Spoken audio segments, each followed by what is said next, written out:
You know the feeling. That task sitting on your desk like a dead weight. You tell yourself you'll start in 5 minutes, then 30, then tomorrow.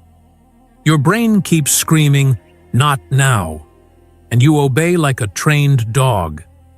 But here's what nobody tells you. That voice isn't wisdom. It's not even laziness. It's a hijacked system running corrupted code. Your procrastination isn't a character flaw. It's neurological fraud. Every scroll through social media, every dopamine hit from notifications, every easy pleasure has rewired your reward circuits to crave quick wins over hard ones. Your ancestors fought wolves with spears. You fight the urge to check your phone for 3 minutes. The battlefield changed. The war didn't. Miyamoto Musashi never hesitated in battle. He understood something modern psychology is only now proving. Hesitation is death. Not metaphorical death, actual failure.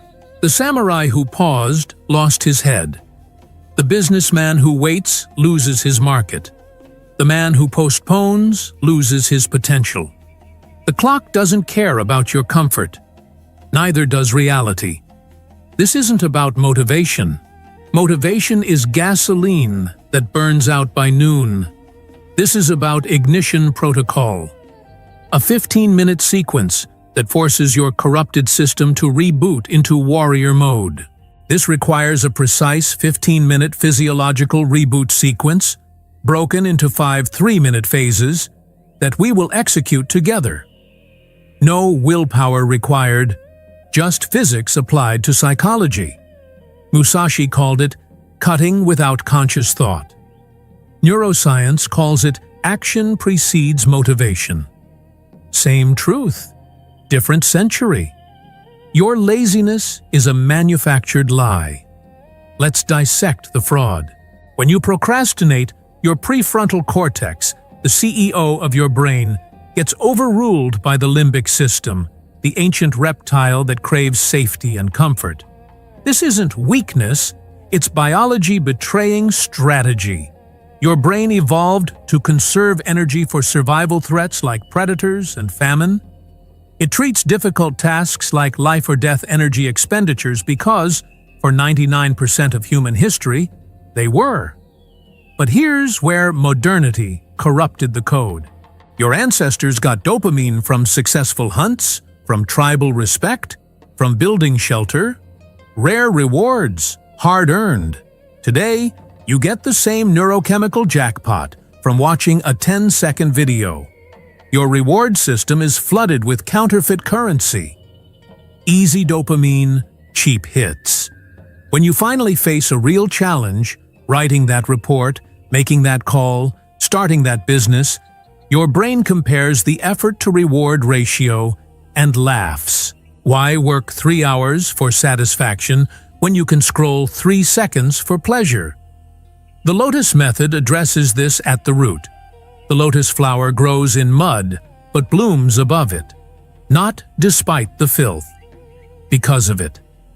Musashi taught that the warrior's strength comes from accepting discomfort as the natural state, not tolerating it, weaponizing it. Your procrastination exists in the mud of modern distraction. The method doesn't pull you out of the swamp. It teaches you to bloom there. Musashi wrote in the Dojo, "Do not regret what you have done." This isn't about forgiveness. It's about forward motion. Regret is mental quicksand. The more you struggle with past failures, the deeper you sink. Every moment spent mourning yesterday's procrastination is another moment not acting today. The samurai who survived wasn't the one with 0 mistakes. He was the one who moved through errors without breaking stride. You missed the deadline last week? Irrelevant. The only deadline that matters is the one expiring now. Cut the past loose. It's dead weight. The 15-minute threshold isn't arbitrary. It's the exact duration required to break static friction, the psychological force that keeps objects at rest. Newton's first law applies to humans. A body at rest stays at rest until acted upon by sufficient force. Your brain needs proof that action is survivable before it commits resources. 15 focused minutes provides that proof, not through completion, through momentum. The task doesn't need to be finished. Your system just needs evidence that starting didn't kill you. This is where most productivity advice fails.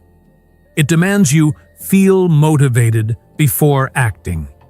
Backwards. Musashi never waited to feel brave before entering battle.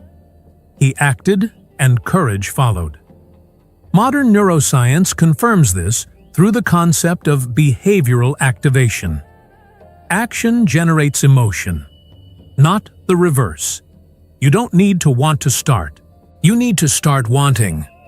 The desire comes after the doing. Always.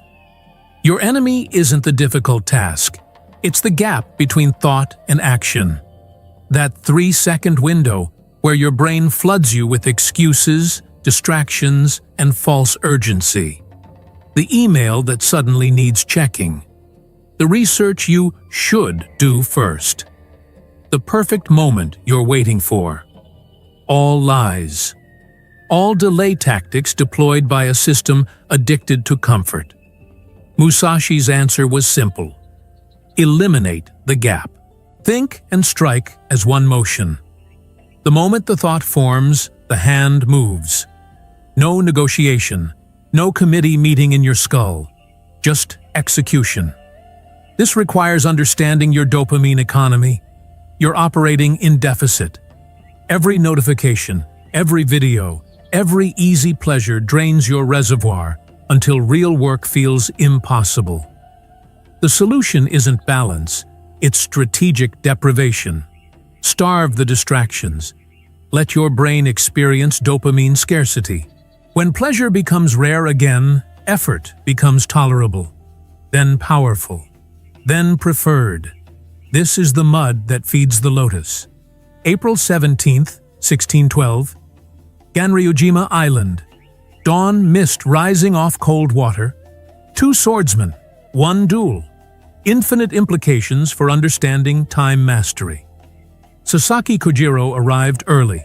Perfect form. Legendary blade. The drying pole. Over 3 feet of folded steel. He waited, composed, certain. He'd killed dozens with that sword. This would be another notch. Then he waited longer. Minutes became hours. The sun climbed. Still no Musashi. Kojiro's certainty curdled into confusion. Then irritation. Then rage. Musashi finally appeared 3 hours late. Not in battle dress, in casual clothing. His weapon? A wooden oar he'd carved from the boat rowing over. Not even proper bakken. An insult carved from driftwood. Kojiro exploded. "You're late. Where's your honor?" Musashi smiled. "I'm exactly on time." The duel lasted 1 exchange. Kojiro struck first. A perfect cut that would have split Musashi's skull. Would have. Musashi's timing made it miss by a hair's width. The wooden oar came down, skull crushed. Kojiro dropped, dead before his legendary sword hit sand. Musashi walked away without looking back. He'd won before arriving. Here's what every procrastinator misses. Musashi didn't fight Kojiro's sword. He fought Kojiro's mind. The late arrival wasn't disrespect. It was warfare. Every minute Kojiro waited, his certainty eroded. His muscles tensed, his breath shortened. His legendary calm, the foundation of his technique, dissolved into emotional static. By the time Musashi arrived, the duel was already over. Kojiro was fighting himself. This reveals the hidden battlefield of procrastination. You think you're avoiding the task? Wrong. You're fighting your own escalating anxiety about the task. Every hour you delay, the project grows horns in your imagination. The simple email becomes a diplomatic crisis. The workout becomes a mountain.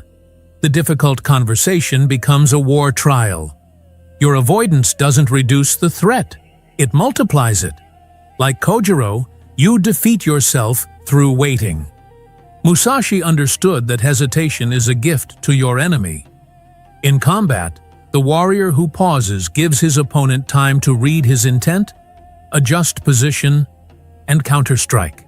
In life, the person who delays gives their obstacles time to compound, their motivation to decay, and their options to narrow. Time isn't neutral, it's ammunition. You can fire it at your goals or watch it fire back at you. But Ganryujima teaches something deeper. Musashi's psychological dominance came from one unshakable principle. He refused to operate on his enemy's timeline. Kojiro arrived prepared for a sunrise duel according to tradition. Musashi rejected the script entirely. He controlled when the battle began. Not through disrespect, through strategic superiority. He understood that the person who controls timing controls outcome. Apply this to your procrastination. Right now, your undone tasks control your timeline. They sit in your calendar screaming deadlines. They occupy mental space demanding attention. They rule you. The Lotus method reverses this. You don't wait for the right time to start. You don't honor the task's implicit deadline. You strike when you decide. Not when comfortable. Not when inspired. When strategically optimal. The wooden oar carries equal significance. Kojiro brought his finest weapon, a blade worth more than most men earned in a year. Musashi brought carved trash. Why? Because the tool doesn't win battles. The mind wielding it does. Your procrastination whispers that you need perfect conditions before starting. The right software, the clean desk, the full 8 hours. More lies. Musashi killed Japan's greatest swordsman with firewood. You can start your project with whatever's in front of you right now. Kojiro's death teaches the final lesson. Perfection is the enemy of action. He was technically superior, more practiced, better equipped, dead. Musashi was unconventional, late and armed with garbage, alive. Your procrastination hides behind the mask of perfectionism. I'll start when conditions are ideal. Conditions are never ideal. Warriors don't wait for perfect weather. They fight in the rain. Musashi's most dangerous concept wasn't about sword technique. It was about mental void, acting without the interference of conscious thought. He called it no mind in the Book of Five Rings. Modern neuroscience calls it flow state or automaticity. Same weapon. The mind that calculates during action has already lost. The mind that acts without calculation becomes unstoppable. Your procrastination lives in the space between stimulus and response. Task appears. Brain calculates difficulty. Emotions flood in. Excuses generate. Decision paralyzes. The gap is where you die. The void eliminates the gap. No calculation. No emotional committee. Just immediate execution. Think strike as one motion. This isn't impulsiveness. It's pre-decided action triggered automatically by predetermined conditions. Here's how to build it. First, dopamine detox. Your brain runs on corrupted reward circuitry. Every easy pleasure, social media, junk food, pornography, video games, trains your system to expect maximum reward for minimum effort. This makes real work feel like torture by comparison. The detox isn't permanent. It's a reset. 7 days. Remove all artificial stimulation. No phone scrolling. No streaming. No snacking between meals. Let your brain rediscover boredom. Let dopamine receptors regain sensitivity. When pleasure becomes scarce, effort becomes bearable. During this week, you're not giving up fun. You're weaponizing scarcity. Your ancestors lived in dopamine famine. Pleasure was rare, hard-earned, special. Your great-grandfather got his dopamine hit from completing a day's work, not watching strangers dance on a screen. Return to that economy. When Saturday comes and you allow controlled pleasure again, you'll feel it 10 times stronger. More importantly, Monday's difficult task won't feel like climbing Everest. It'll feel like walking uphill. Manageable, natural. The void requires environmental engineering.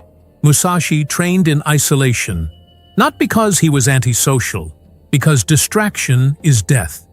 Your workspace is a battlefield. Audit it. Every object either serves your mission or sabotages it. The phone on your desk isn't neutral. It's an enemy agent feeding intelligence to your procrastination. Remove it. Not to another room, to another floor. Make retrieval require physical effort. Friction is your friend here.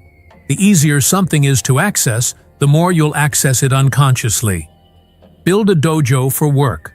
One space, one purpose. No compromise.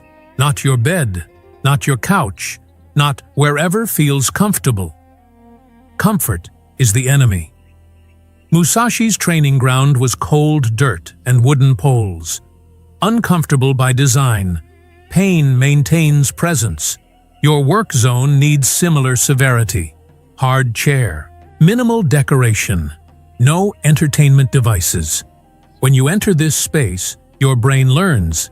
This is war, not relaxation. Pavlovian conditioning. Location triggers state. The void operates through what Musashi called the cut, severing the link between thought and action. Here's the protocol. When a task appears, you have 3 seconds, not 3 minutes. 3 seconds. In that window, either execute or abandon. No middle ground, no, I'll think about it. No, let me prepare first. 3 seconds. Move or dismiss. This sounds brutal. It is. It's also the only method that defeats analysis paralysis. The cut works because it eliminates negotiation. Your procrastination survives on internal debate. Should I start now or after lunch? Maybe I need to research first. What if I'm not ready? The cut kills the conversation. The task appears. The clock starts. 3, 2, 1. Hand moves or task dies. No exceptions. No special cases. This trains your system that thinking time is over. Action time is permanent. Implement this gradually. Start with trivial decisions. Email arrives. 3 seconds to reply or archive. Dish in sink. 3 seconds to wash or leave. Build the reflex with low stakes. Once automaticity develops, scale up. Project deadline appears. 3 seconds to open the file or schedule it. Client requests call. 3 seconds to dial or decline. The void isn't about never saying no. It's about never saying maybe later. Stop reading theory. Start executing physics. The Lotus method is a 15-minute ignition sequence, not a philosophy, a protocol. Follow exactly.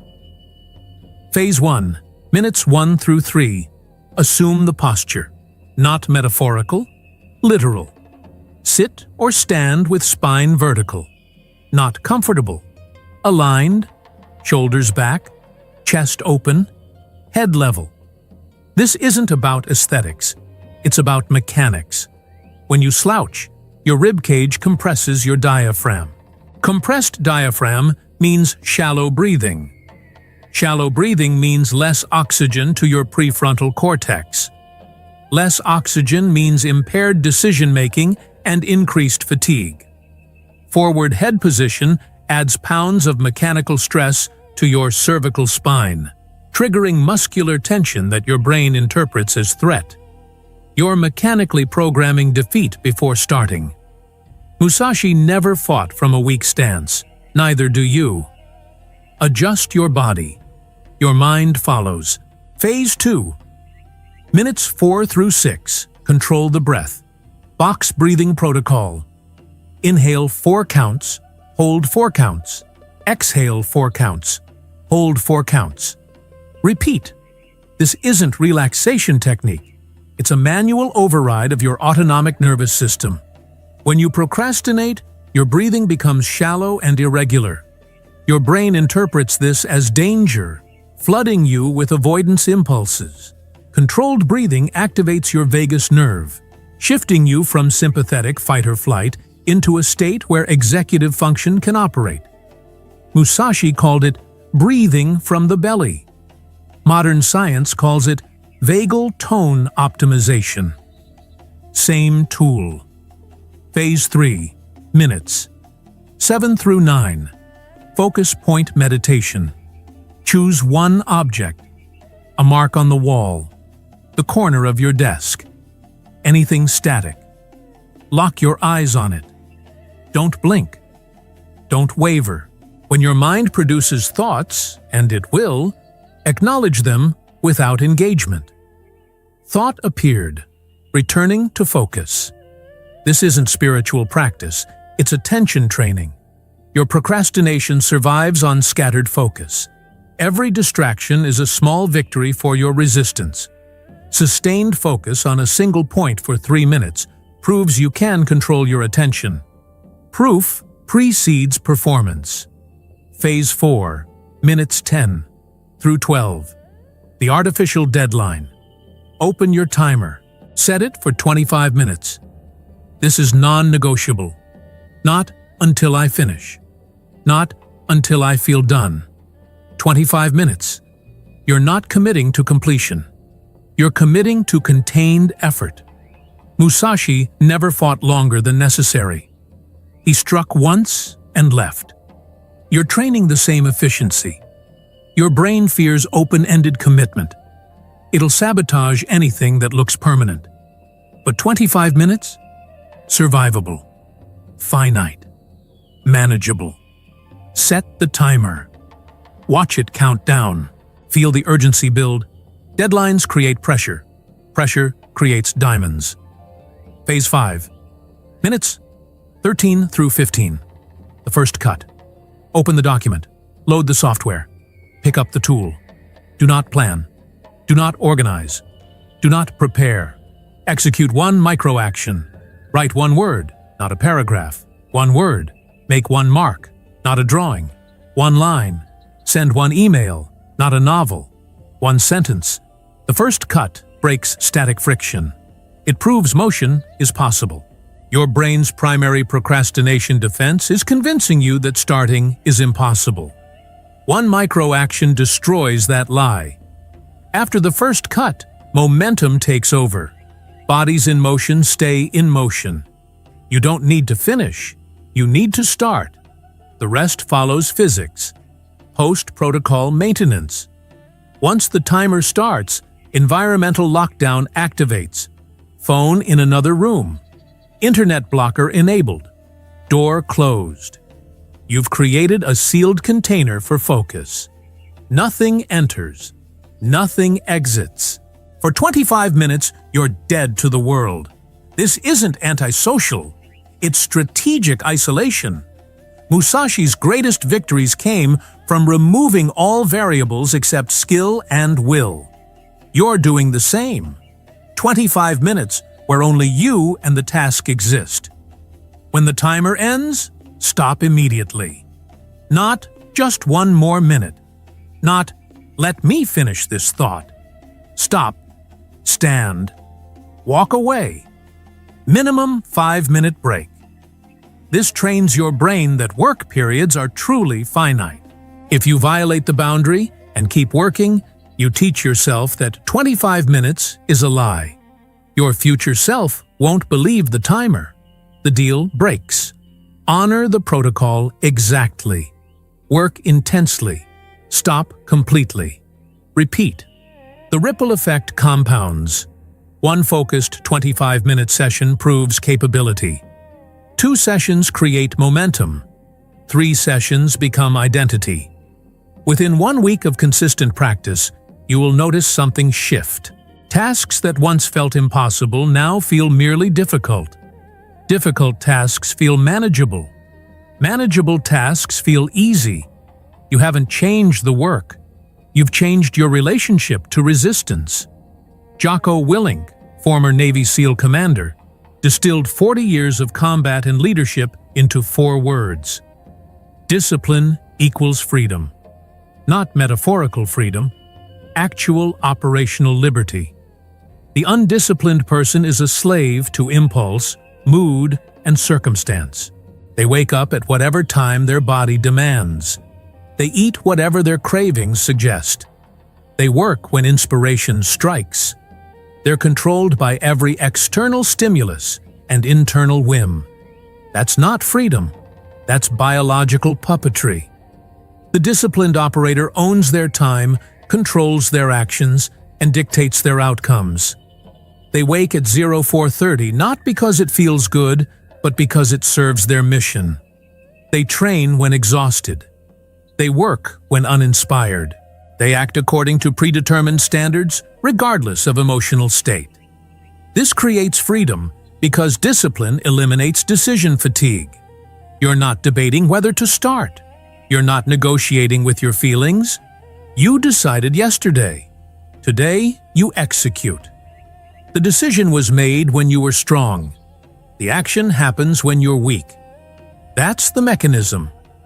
Musashi lived this absolutely. He wandered Japan for decades fighting duels to perfect his art. Not when he felt motivated. Every day. In rain, in heat, injured, sick, irrelevant. The warrior trains. The conditions don't matter. This is what the Lotus method installs. Decision made once, executed forever. You don't choose to use the 15-minute protocol each morning. You choose once, then you execute daily without consultation. Your feelings get no vote. Your comfort gets no veto. The protocol runs automatically because you're not negotiating with a child. You're commanding a warrior. Here's your final crossroads. You can close this video and return to your old pattern. Comfortable, safe, slowly dying. Your tasks will still sit there tomorrow, and the day after, and the day after that. The weight will grow. The guilt will compound. The gap between who you are and who you want to be will widen until the distance becomes unbearable. That's one path, familiar, well-worn, leading exactly where you've been heading. Or you can die right now, not physically. The old self dies. The one who negotiates with difficulty. The one who waits for perfect conditions. The one who treats discomfort as injury instead of training. That version of you must not survive this moment. Musashi said, "You must understand that there is more than one path to the top of the mountain. But every path requires walking. None allow sitting and wishing. Choose your path and move. Today, not tomorrow. Tomorrow is the graveyard where dreams decompose. The death of your old self isn't tragic. It's tactical. You're not losing something valuable. You're amputating dead weight. Every excuse you've believed, every delay tactic you've deployed, every comfort you've prioritized over growth, all of it must be cut loose. Not gradually, immediately. The samurai didn't slowly become warriors. They committed in an instant and spent lifetimes honoring that commitment. Your instant is now. Join the ranks at Katana Mindset. This isn't a channel. It's an enlistment. We're building a battalion of men who refuse to negotiate with weakness, who treat discipline as non-negotiable, who understand that the modern world is designed to make you soft, distracted, and controllable. We reject that design. We forge a different path. Subscribe not because you need more content. Subscribe because you're ready to be held accountable to a higher standard. 15 minutes.